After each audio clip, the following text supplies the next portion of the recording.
امام محمد بن سیرین رحمہ اللہ نے فرمایا، حضرت انس بن مالک رضی اللہ تعالیٰ عنہ جب رسول اللہ صلی اللہ علیہ وسلم کی کوئی حدیث بیان فرماتے تو اس کو مکمل کرنے کے بعد فرماتے او کما قال رسول اللہ صلی اللہ علیہ وسلم، یعنی یا جس طرح اللہ کے رسول صلی اللہ علیہ وسلم نے فرمایا ہے۔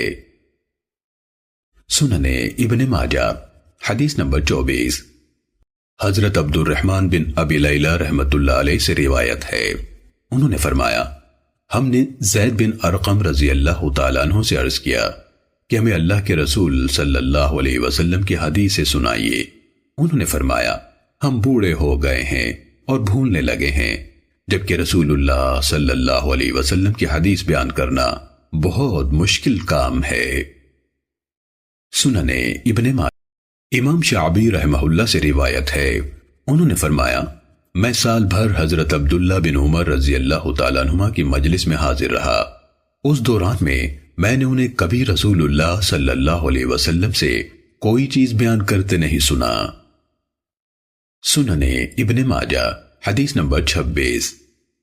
حضرت طاؤس رحمت اللہ علیہ سے روایت ہے، انہوں نے فرمایا، میں نے حضرت عبداللہ بن عباس رضی اللہ تعالیٰ عنہما سے سنا، انہوں نے فرمایا، ہم حدیثیں یاد کیا کرتے تھے اور اللہ کے رسول صلی اللہ علیہ وسلم کی حدیثیں یاد کی جاتی ہیں، لیکن جب تم نے سخت اور نرم زمین پر چلنا شروع کر دیا تو تم پر اعتماد دور کی بات ہے۔ سنن ابن ماجہ حدیث نمبر 27۔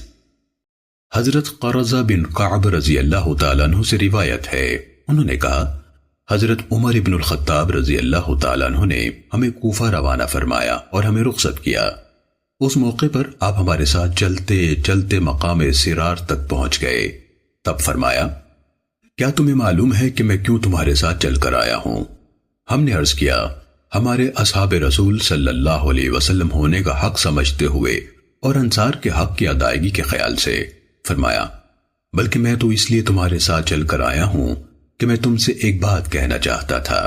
میں نے چاہا کہ میرے اس چلنے کی وجہ سے تم اسے یاد رکھو، تاکہ تمہیں یاد رہے کہ یہ وہ اہم نصیحت ہے جو حضرت عمر رضی اللہ تعالیٰ عنہ نے مدینے سے اتنی دور ہمارے ساتھ آ کر ہمیں کی تھی۔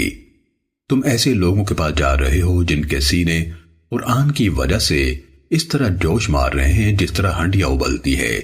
جب وہ تمہیں دیکھیں گے تو گردنیں اٹھا کر تمہاری طرف متوجہ ہوں گے اور کہیں گے، یہ محمد صلی اللہ علیہ وسلم کے ساتھی ہیں، تو اللہ کے رسول صلی اللہ علیہ وسلم کی حدیثیں کم بیان کرنا، یعنی جب تم اس پر عمل کرو گے تو پھر میں بھی اجر میں تمہارا شریک ہوں گا۔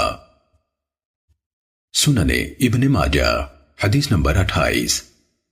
حضرت سائب بن یزید رحمت اللہ علیہ سے روایت ہے، انہوں نے فرمایا، میں مدینہ منورہ سے مکہ مکرمہ تک حضرت سعد بن مالک رضی اللہ تعالیٰ عنہ کا ہم سفر رہا، یعنی پورے سفر میں نے آپ کو نبی صلی اللہ علیہ وسلم سے ایک حدیث بھی روایت کرتے نہیں سنا۔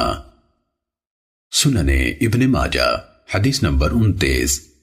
حضرت عبداللہ بن مسعود رضی اللہ تعالیٰ عنہ سے روایت ہے، رسول اللہ صلی اللہ علیہ وسلم نے فرمایا، جس نے جان بوجھ کر مجھ پر جھوٹ باندھا اسے چاہیے کہ جہنم کی آگ میں اپنا ٹھکانہ بنا لے۔ سنن ابن ماجہ حدیث نمبر 30۔